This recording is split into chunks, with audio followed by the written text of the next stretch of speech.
Numbers chapter 21.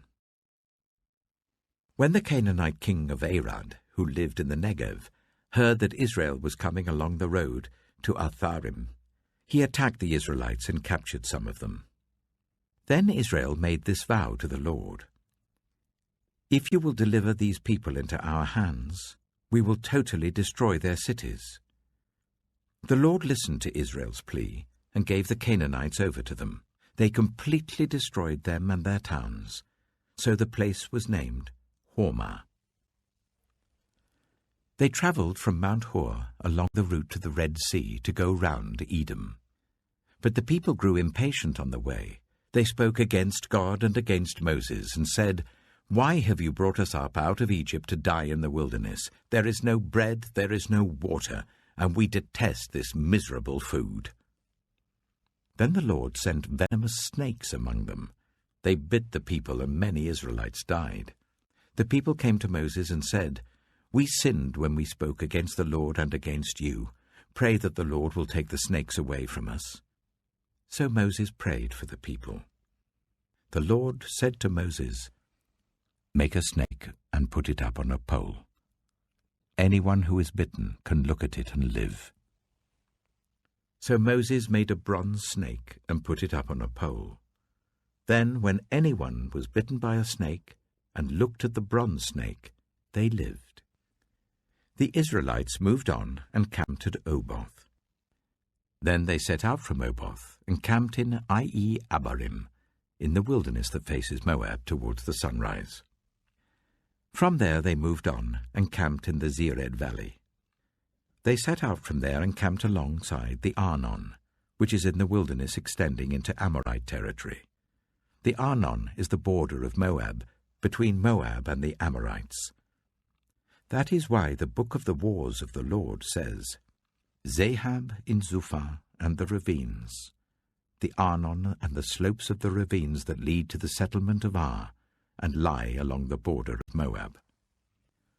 From there they continued on to Beer, the well where the Lord said to Moses, "Gather the people together, and I will give them water."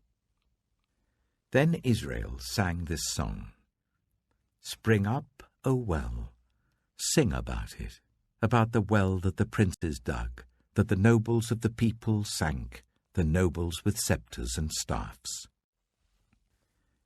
Then they went from the wilderness to Mattanah, from Mattanah to Nahaliel, from Nahaliel to Bamoth, and from Bamoth to the valley in Moab, where the top of Pisgah overlooks the wasteland.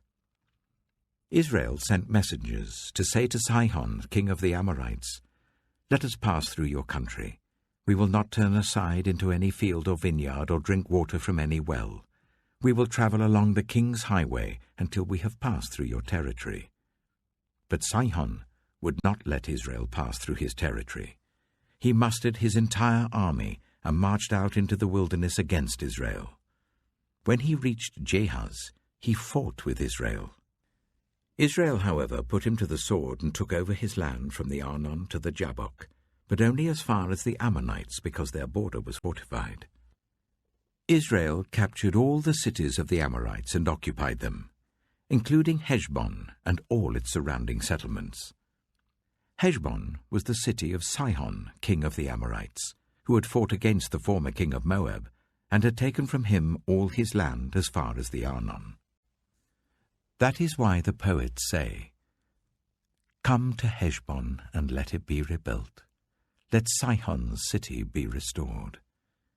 Fire went out from Heshbon, a blaze from the city of Sihon. It consumed Ar of Moab, the citizens of Arnon's heights. Woe to you, Moab! You are destroyed, people of Chemosh. He has given up his sons as fugitives and his daughters as captives to Sihon, king of the Amorites. But we have overthrown them. Heshbon's dominion has been destroyed all the way to Dibon, and we have demolished them as far as Nophah, which extends to Medeba. So Israel settled in the land of the Amorites. After Moses had sent spies to Jazer, The Israelites captured its surrounding settlements and drove out the Amorites who were there. Then they turned and went up along the road towards Bashan. And Og, king of Bashan, and his whole army marched out to meet them in battle at Edrei. The Lord said to Moses, "Do not be afraid of him, for I have delivered him into your hands, along with his whole army and his land.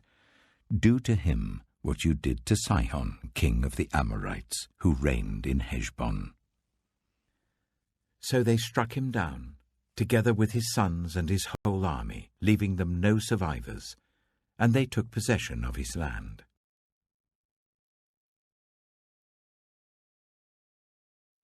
Numbers chapter 22. Then the Israelites travelled to the plains of Moab and camped along the Jordan opposite Jericho. Now Balak, son of Zippor, saw all that Israel had done to the Amorites, and Moab was terrified because there were so many people. Indeed, Moab was filled with dread because of the Israelites. The Moabites said to the elders of Midian, "This horde is going to lick up everything around us, as an ox licks up the grass of the field." So Balak, son of Zippor, who was king of Moab at that time, sent messengers to summon Balaam, son of Beor, who was at Pethor, near the river Euphrates, in his native land. Balak said, "A people has come out of Egypt. They cover the face of the land and have settled next to me. Now come and put a curse on these people, because they are too powerful for me. Perhaps then I will be able to defeat them and drive them out of the land. For I know that whoever you bless is blessed, and whoever you curse is cursed." The elders of Moab and Midian left, taking with them the fee for divination. When they came to Balaam, they told him what Balak had said. "Spend the night here," Balaam said to them, "and I will report back to you with the answer the Lord gives me." So the Moabite officials stayed with him. God came to Balaam and asked, "Who are these men with you?" Balaam said to God, "Balak, son of Zippor, king of Moab, sent me this message. A people that has come out of Egypt covers the face of the land. Now come and put a curse on them for me. Perhaps then I will be able to fight them and drive them away." But God said to Balaam, "Do not go with them. You must not put a curse on those people, because they are blessed." The next morning Balaam got up and said to Balak's officials, "Go back to your own country, for the Lord has refused to let me go with you." So the Moabite officials returned to Balak and said, "Balaam refused to come with us." Then Balak sent other officials more numerous and more distinguished than the first. They came to Balaam and said, "This is what Balak son of Zippor says. Do not let anything keep you from coming to me, because I will reward you handsomely and do whatever you say. Come and put a curse on these people for me." But Balaam answered them, "Even if Balak gave me all the silver and gold in his palace, I could not do anything great or small to go beyond the command of the Lord my God. Now spend the night here so that I can find out what else the Lord will tell me." That night God came to Balaam and said, "Since these men have come to summon you, go with them, but do only what I tell you." Balaam got up in the morning, saddled his donkey, and went with the Moabite officials. But God was very angry when he went, and the angel of the Lord stood in the road to oppose him. Balaam was riding on his donkey, and his 2 servants were with him. When the donkey saw the angel of the Lord standing in the road with a drawn sword in his hand, it turned off the road into a field. Balaam beat it to get it back on the road. Then the angel of the Lord stood in a narrow path through the vineyards with walls on both sides. When the donkey saw the angel of the Lord, it pressed close to the wall, crushing Balaam's foot against it. So he beat the donkey again. Then the angel of the Lord moved on ahead and stood in a narrow place where there was no room to turn, either to the right or to the left. When the donkey saw the angel of the Lord, it lay down under Balaam, and he was angry and beat it with his staff, Then the Lord opened the donkey's mouth, and it said to Balaam, "What have I done to you to make you beat me these 3 times?" Balaam answered the donkey, "You have made a fool of me. If only I had a sword in my hand, I would kill you here and now." The donkey said to Balaam, "Am I not your own donkey, which you have always ridden to this day? Have I been in the habit of doing this to you?" "No," he said. Then the Lord opened Balaam's eyes, and he saw the angel of the Lord standing in the road with his sword drawn.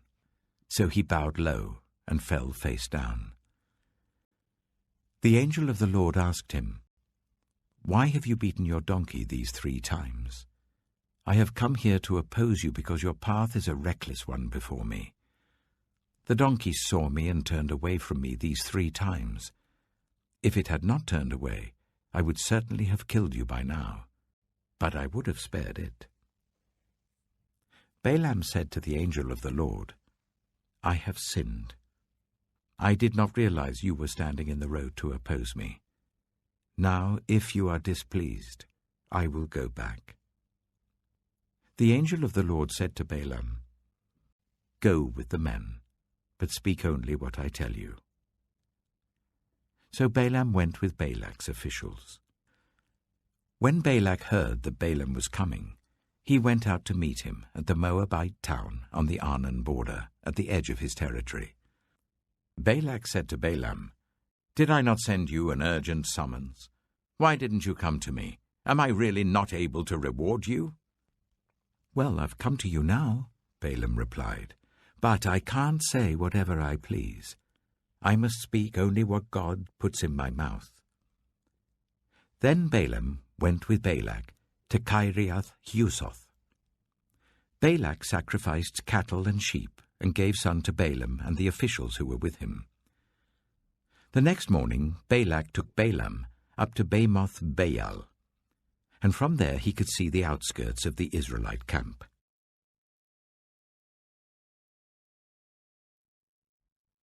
Numbers chapter 23. Balaam said, "Build me 7 altars here, and prepare 7 bulls and 7 rams for me." Balak did as Balaam said, and the 2 of them offered a bull and a ram on each altar. Then Balaam said to Balak, "Stay here beside your offering while I go aside. Perhaps the Lord will come to meet with me. Whatever he reveals to me, I will tell you." Then he went off to a barren height. God met with him, and Balaam said, "I have prepared 7 altars, and on each altar I have offered a bull and a ram." The Lord put a word in Balaam's mouth and said, "Go back to Balak and give him this word." So he went back to him and found him standing beside his offering with all the Moabite officials. Then Balaam spoke his message. "Balak brought me from Aram, the king of Moab from the eastern mountains. Come," he said, "curse Jacob for me. Come, denounce Israel." How can I curse those whom God has not cursed? How can I denounce those whom the Lord has not denounced? From the rocky peaks I see them, from the heights I view them. I see people who live apart and do not consider themselves one of the nations. Who can count the dust of Jacob, or number even 1/4 of Israel? Let me die the death of the righteous, and may my final end be like theirs. Balak said to Balaam, "What have you done to me? I brought you to curse my enemies, but you have done nothing but bless them." He answered, "Must I not speak what the Lord puts in my mouth?" Then Balak said to him, "Come with me to another place where you can see them. You will not see them all, but only the outskirts of their camp, and from there curse them for me." So he took him to the field of Zophim on the top of Pisgah, and there he built 7 altars and offered a bull and a ram on each altar. Balaam said to Balak, Stay here beside your offering, while I meet with him over there." The Lord met with Balaam and put a word in his mouth and said, "Go back to Balak and give him this word." So he went to him and found him standing beside his offering with the Moabite officials. Balak asked him, "What did the Lord say?" Then he spoke his message. "Arise, Balak, and listen. Hear me, son of Zippor.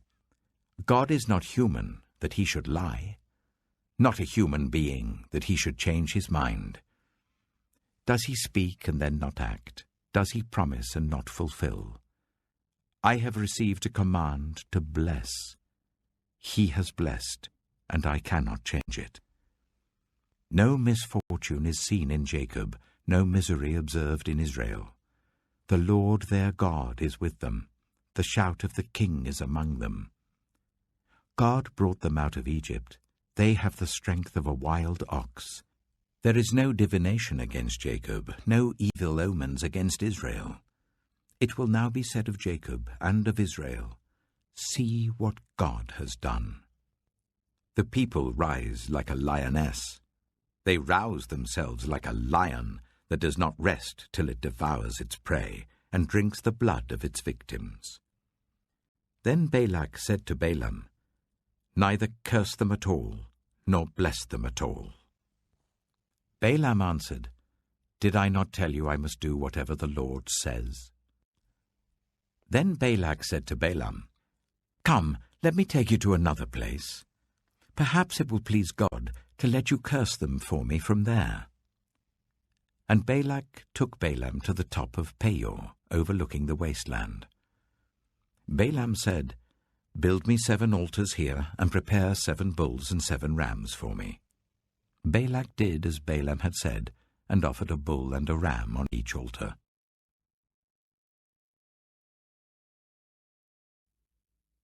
Mark chapter 11.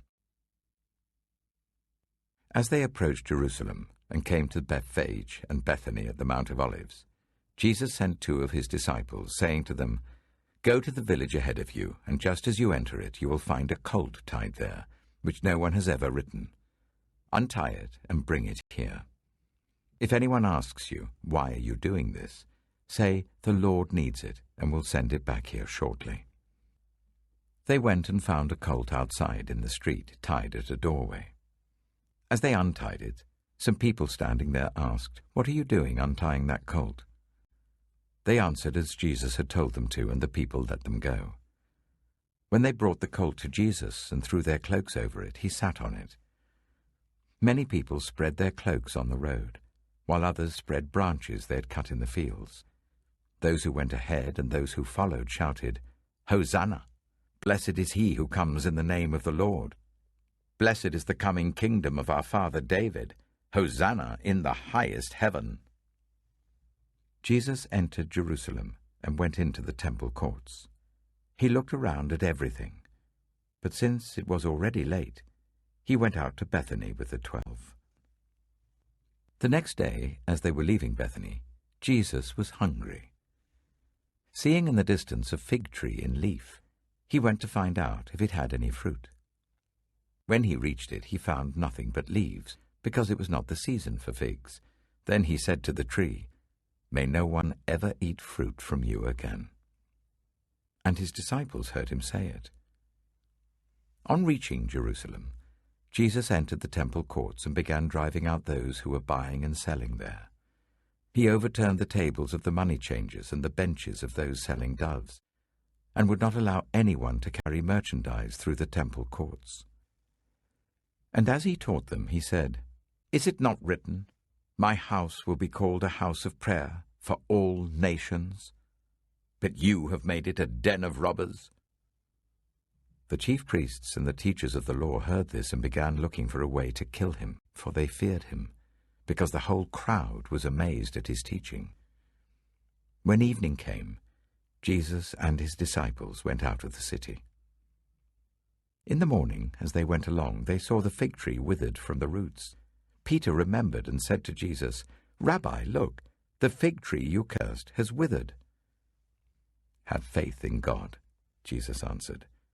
Truly I tell you, If anyone says to this mountain, 'Go throw yourself into the sea,' and does not doubt in their heart, but believes that what they say will happen, it will be done for them.